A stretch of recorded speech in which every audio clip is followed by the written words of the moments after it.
Bien-aimés dans le Seigneur, je vous salue tous au nom de notre Seigneur Jésus-Christ. C'est lui qui est notre Sauveur, qui est notre Seigneur, qui est tout pour nous. C'est votre humble serviteur, le pasteur Yves. Partout où vous trouvez, en Afrique, Amérique, Asie, Europe, que mon Dieu puisse vous bénir richement. Soyez tous bénis au nom de notre Seigneur Jésus-Christ. Je crois que c'est Dieu-là que je sers, le Dieu que nous servons, celui qui a créé les cieux et la terre, le maître de l'univers. C'est Dieu-là, le maître de notre souffle de vie, va vous bénir, va accomplir vos désirs. Il va faire de grandes choses dans votre vie, si vous croyez. Soyez tous bénis, au nom de Jésus-Christ. Amen. Et je vais partager avec vous quelque chose qui est très important, très important. Et je sais que, je crois, vous serez bénis. Nous allons partager sur Jean 19, versets 26 à 27. Lisons la parole de Dieu premièrement. La Bible nous dit, Jésus voyant sa mère et auprès d'elle les disciples qu'il aimait, dit à sa mère, femme, voilà ton fils. Puis il dit aux disciples, voilà ta mère. Et dès ce moment, les disciples l'ont pris chez lui. Je recommence encore pour une meilleure compréhension. Jésus voyant sa mère auprès d'elle, les disciples qu'il aimait, dit à sa mère, femme, voilà ton fils. Puis il dit aux disciples, voilà ta mère. Et dès ce moment, les disciples l'ont pris chez lui. Amen. Je crois bien, vous et moi, nous avons déjà lu ce verset, ce chapitre. Juste pour vous rappeler, c'est l'une des paroles de Jésus-Christ à la croix. C'est parmi les paroles de Jésus à la croix. Jésus, quand il a vu sa mère, et Jésus dit, femme, voici ton fils. Et quand il a vu Jean, il dit, fils, voici ta mère. Bien-aimé dans le Seigneur, je crois bien, nous allons comprendre ces choses d'une façon spirituelle. Quand Jésus-Christ dit, femme, voici ton fils, selon la pensée de Dieu, Jésus-Christ voulait parler de beaucoup de choses. Et selon la révélation de Dieu, Jésus-Christ a voulu nous révéler aussi beaucoup de choses là-dessus. Amen. Femme représente l'image de l'Église. Et fils, qui est Jean, représente l'image des serviteurs de Dieu. Et quand Jésus-Christ a dit, femme, voici ton fils, selon la pensée de Dieu, selon la révélation de Dieu, c'est la responsabilité que Jésus-Christ confiait l'Église envers le serviteur de Dieu. Amen. Il y a de la responsabilité, il y a des choses que l'Église doit assumer envers le serviteur de Dieu. L'Église doit prendre soin des serviteurs de Dieu. Amen. Bien-aimés dans le Seigneur, je pense bien, tous nous connaissons l'Église. Tous nous vivons dans l'Église. Combien de fois que l'Église prend soin de ce serviteur? J'ai vu combien de fois l'Église néglige les serviteurs de Dieu. Oh, ici, selon la pensée de Dieu, il y a une recommandation qui est là, que l'Église doit prendre soin de ses serviteurs.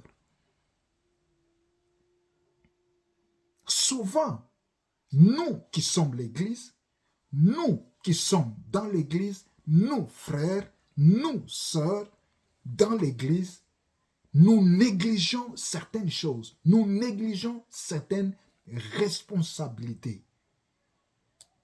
Souvent, nous sommes prêts à critiquer le pasteur, nous sommes prêts à critiquer les serviteurs de Dieu, nous sommes prêts à dire ceci, à dire cela, mais nous oublions que nous, l'Église, nous avons des responsabilités, nous devons prendre soin aussi de ces serviteurs-là que nous critiquons jour et nuit. Mais combien de fois et combien de personnes le font? Amen. Amen. Si je peux poser seulement une question, combien de personnes, avant de manger, il appelle premièrement son pasteur? Est-ce que pasteur, tu as mangé? Combien de personnes le font? Si je demande seulement, combien de personnes appellent au pasteur, au serviteur, est-ce que qu'est-ce qui te manque? Tu as besoin de quoi? Combien de personnes font ça?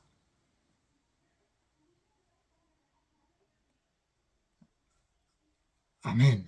Mais nous sommes dans l'Église et nous savons que la responsabilité de ces serviteurs-là, la responsabilité de ces pasteurs-là, la responsabilité de tous ces gens-là qui sont dans l'Église, qui travaillent à l'Église, ils sont à la responsabilité de l'Église. C'est l'Église qui doit prendre soin d'eux. C'est l'Église qui a cette responsabilité-là de les nourrir, cette responsabilité-là de prendre soin d'eux.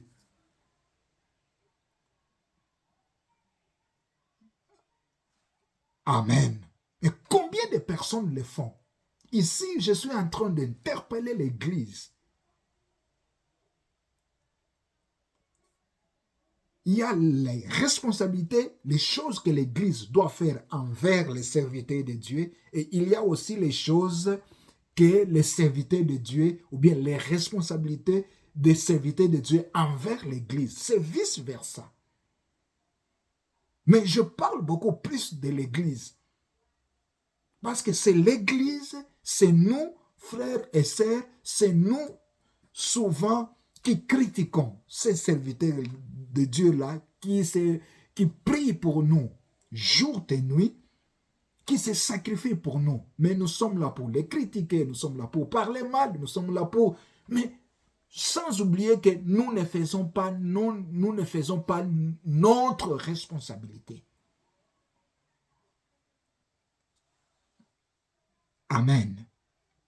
La Bible dit, tout ouvrier mérite son salaire. Amen.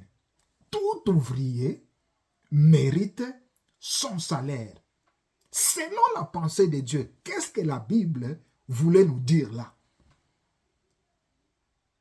Un ouvrier est celui qui travaille. Et les ouvriers travaillent à l'église.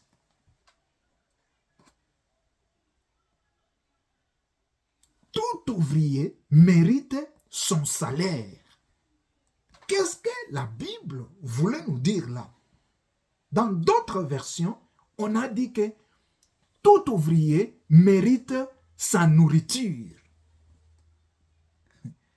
Amen. Tout ouvrier mérite sa nourriture. Est-ce que les ouvriers de notre église méritent-ils la nourriture? Est-ce que les ouvriers de notre église, de notre paroisse, de notre cellule, est-ce que méritent-ils la nourriture? Est-ce qu'ils ont la nourriture?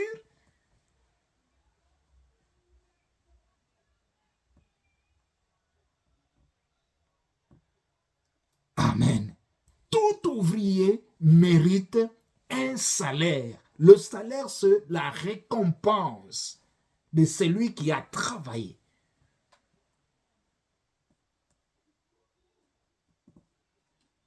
Amen.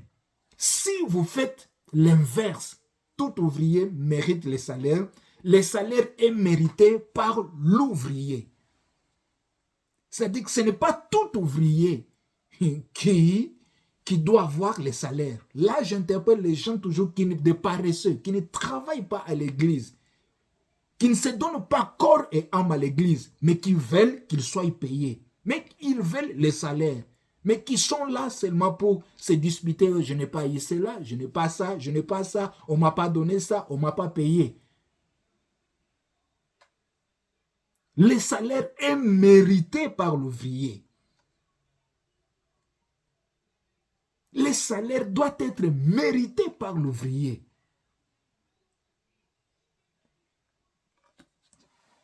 Amen. Amen.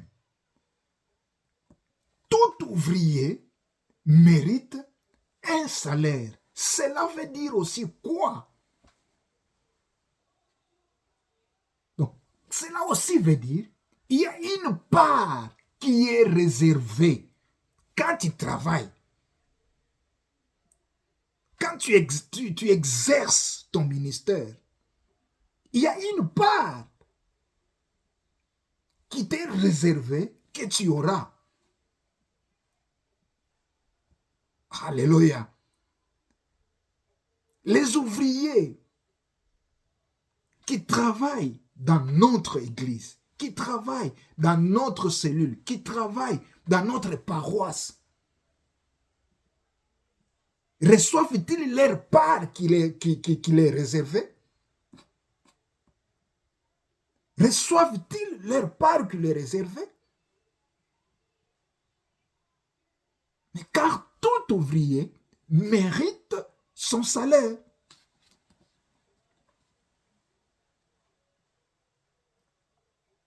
Amen. Tout ouvrier mérite son salaire veut dire aussi il y a une assurance. Quand quelqu'un travaille, quand quelqu'un exerce son ministère, l'assurance est là. Il va recevoir quelque chose. L'assurance est là. Il va être récompensé. L'assurance est là. Il aura son salaire. Amen. Les ouvriers qui travaillent dans notre église, les ouvriers qui travaillent dans nos cellules, les ouvriers qui travaillent partout, est-ce qu'ils sont assurés qu'ils auront quelque chose? Est-ce que l'église assure-t-il qu'ils auront un salaire? Est-ce que l'église assure-t-il qu'ils auront quelque chose?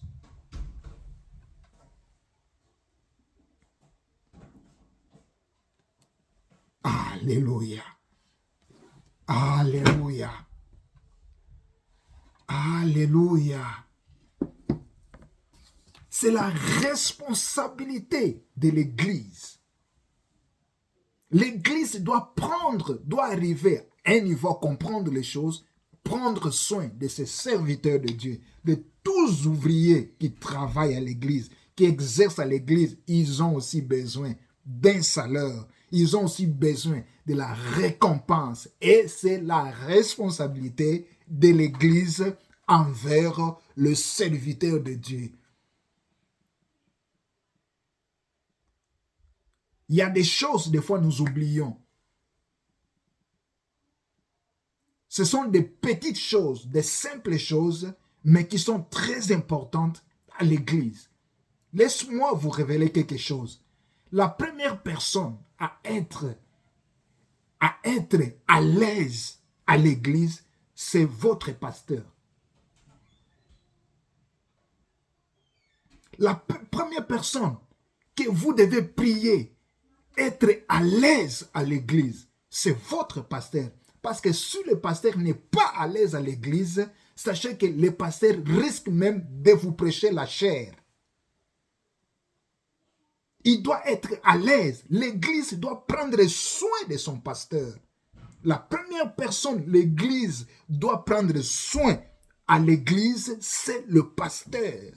Il doit mettre le pasteur à l'aise pour que le pasteur soit à l'aise et prêche librement. Sinon, il court le risque de venir chaque fois vous prêcher que de la chair.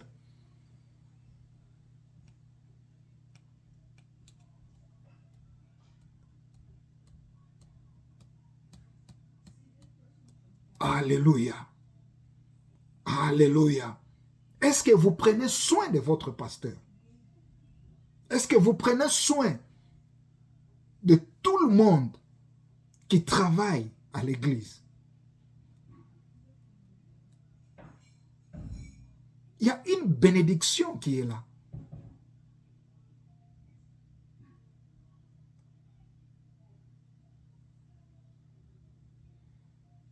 Amen. Souvent, ne considérons pas seulement nos pasteurs ou bien les serviteurs de Dieu qui travaillent à l'église comme ils sont des super, ils sont des saints-esprits.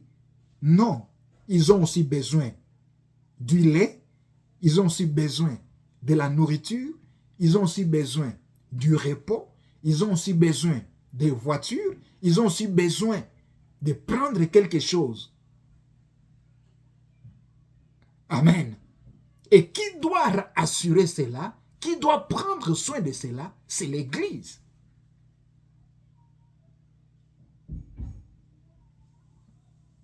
Amen. Moi, j'ai déjà prêché dans des églises.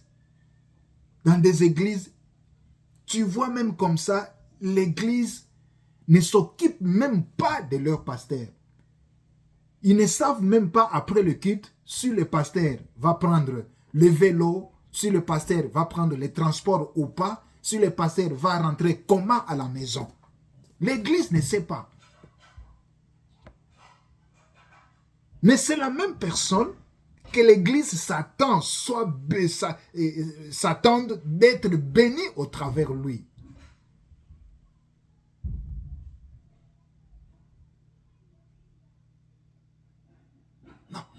Nous devons arriver à un niveau à changer un peu notre façon de comprendre les choses. C'est ça, bien-aimés dans le Seigneur. L'Église doit arriver à comprendre les choses d'une autre dimension, d'une autre façon. C'est très important. Pas toujours commencer à penser les choses d'une façon ancienne, mais pensons les choses d'une autre façon et surtout selon la parole de Dieu. Il y a des responsabilités qu'il faut accomplir, que l'Église doit accomplir envers le serviteur de Dieu. Et il y a aussi des responsabilités que les serviteurs de Dieu doivent accomplir dans l'Église.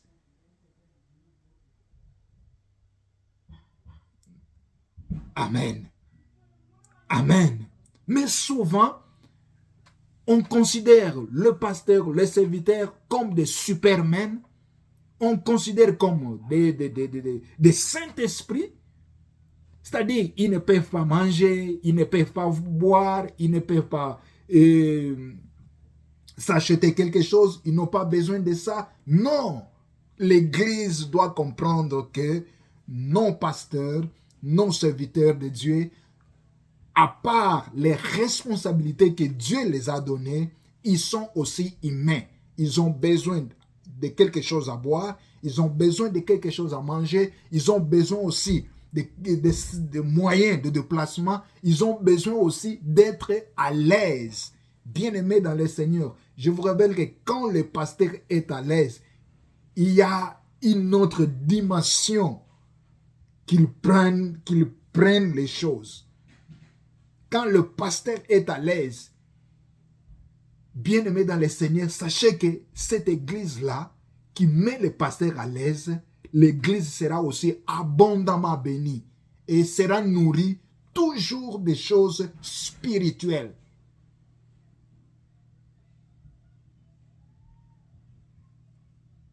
Amen. Amen. Il y a un verset que j'aime bien et que j'ai toujours parlé et partagé ce verset-là. La Bible nous dit, les serviteurs qui travaillent bien dans l'église, surtout ceux qui travaillent à la prédication, à l'enseignement, ont droit à double honneur. Amen. Premièrement, les serviteurs qui travaillent bien. Qui travaillent bien. Ce n'est pas les paresseux. Ce n'est pas ces serviteurs-là, des négligents. Souvent, les gens qui ne travaillent pas bien, qui ne travaillent pas beaucoup, souvent, ce sont les gens qui ont toujours les yeux ouverts sur les offrandes. Mais si vous regardez sa façon de travailler, sa façon de se donner au Seigneur dans l'œuvre de Dieu, n'a pas toujours été constant. Mais pour ouvrir les yeux aux offrandes, ce sont les premières personnes. Mais ici, les serviteurs qui travaillent bien,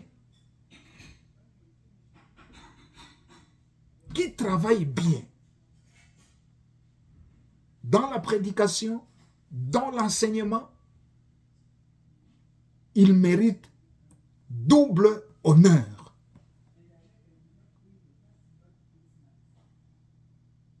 Et ce double honneur, selon la pensée de Dieu, ce n'est pas ça qu'on a toujours fait.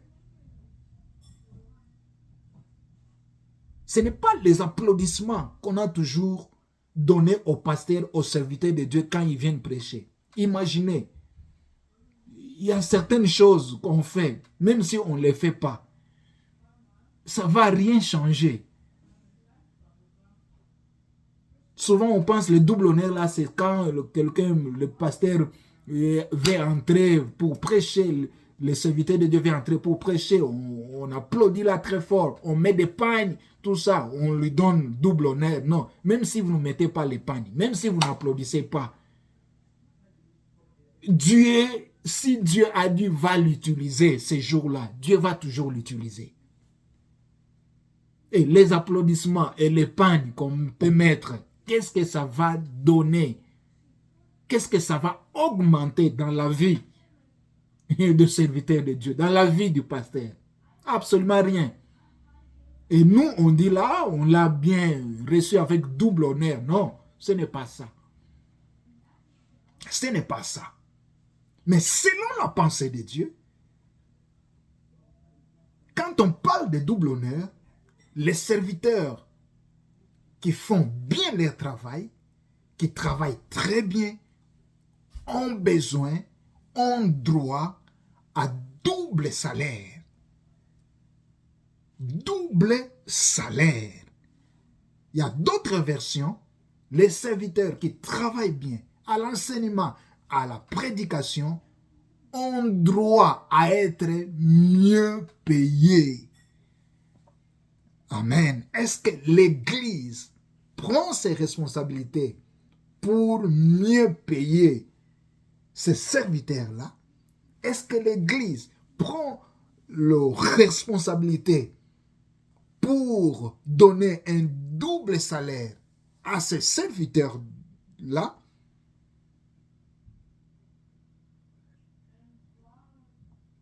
Amen. Aujourd'hui, l'Église doit comprendre, et surtout nos églises en Afrique, doit enlever cette conception-là, que donner un salaire,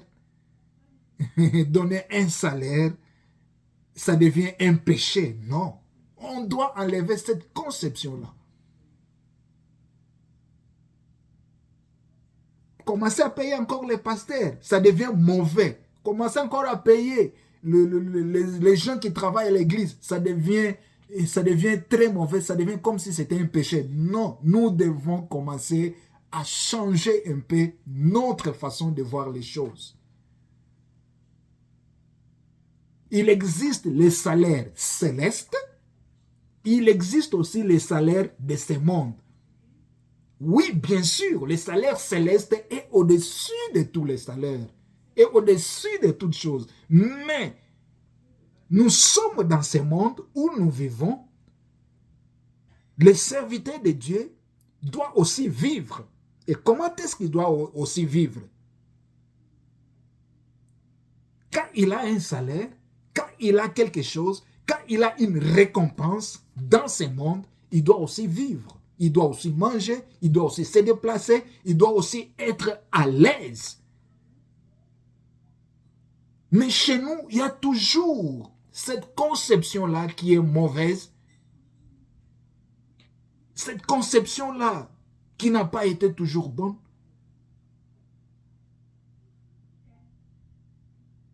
Or, nous devons savoir qu'il y a de la responsabilité de l'Église, il y a aussi de la responsabilité des serviteurs de Dieu. L'Église doit prendre des serviteurs de Dieu et les serviteurs de Dieu aussi, vice-versa.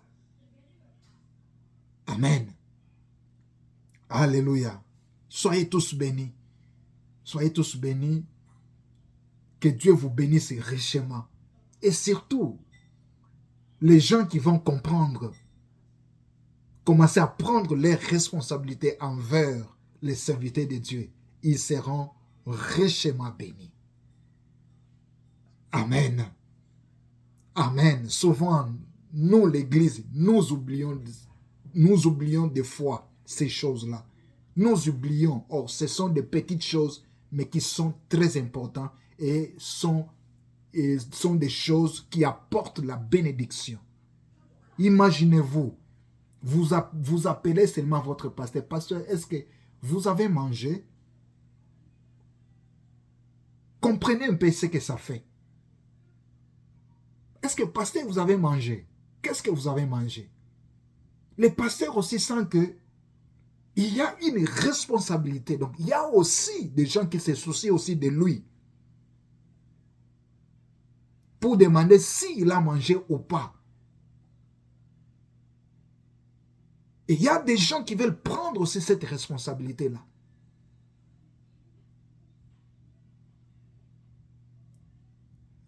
Amen. Amen. Soyez tous bénis au nom de notre Seigneur Jésus-Christ, partout où vous trouvez, partout où vous êtes, le monde entier, dans les pays où vous trouvez. Soyez tous bénis. Et n'oubliez pas de liker, n'oubliez pas d'aimer, n'oubliez pas de s'abonner dans notre chaîne YouTube Yves-K officiel. Soyez tous bénis.